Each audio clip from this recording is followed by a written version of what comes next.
3 UCLA basketball players, including LiAngelo Ball, are questioned by police in China about shoplifting. The itinerary called for a week of international goodwill events for UCLA's basketball team leading up to its season opener. There would be a trip to Shanghai Disney as well as a meet and greet with Zhou Tsai, the co-founder of Chinese commerce giant Alibaba, who extended his left arm and smiled while holding a cell phone aloft as he posed for a selfie with Bruins players standing behind him on a basketball court in Hangzhou.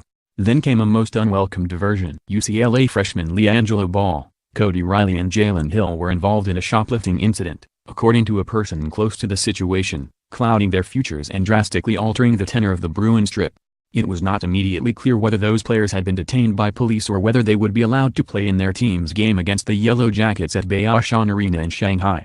UCLA Chancellor Gene Block and Athletic Director Dan Guerrero made the trip with the team, but have not commented on the situation. A UCLA spokesperson declined to comment, but Pac-12 Conference Commissioner Larry Scott, who also was traveling with the Bruins, issued a statement condemning the alleged transgressions.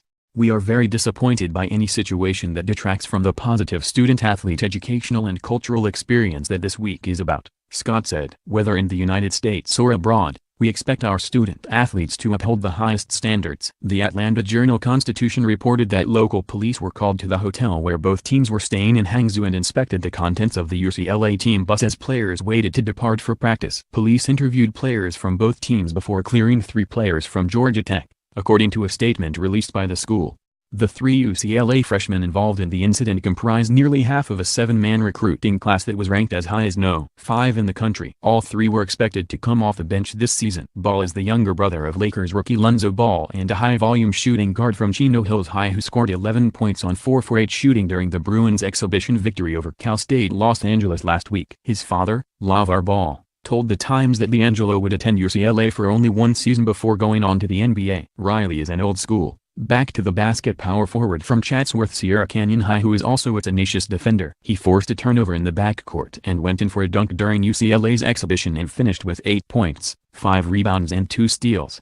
Hill, a high-energy power forward from Corona Centennial High, did not play during the exhibition because of knee soreness. Coach Steve Alford said before the team departed that he was hopeful that Hill could play against the Yellow Jackets. Riley said last week that he was looking forward to his first trip overseas. "I had to get a passport, a visa, that whole process," Riley said. "We took care of that during the summer." "Did he have to get immunizations as well?" Yeah, shots," Riley said. "My arm was dead for at least a day. I ain't had no shots like that." UCLA also visited China for an exhibition tour in 2012 as part of the Pac-12's efforts to extend the global reach of its teams. The Bruins game against Georgia Tech represents the 3rd annual Pac-12 China game and will be broadcast live on ESPN at 8:30 p.m.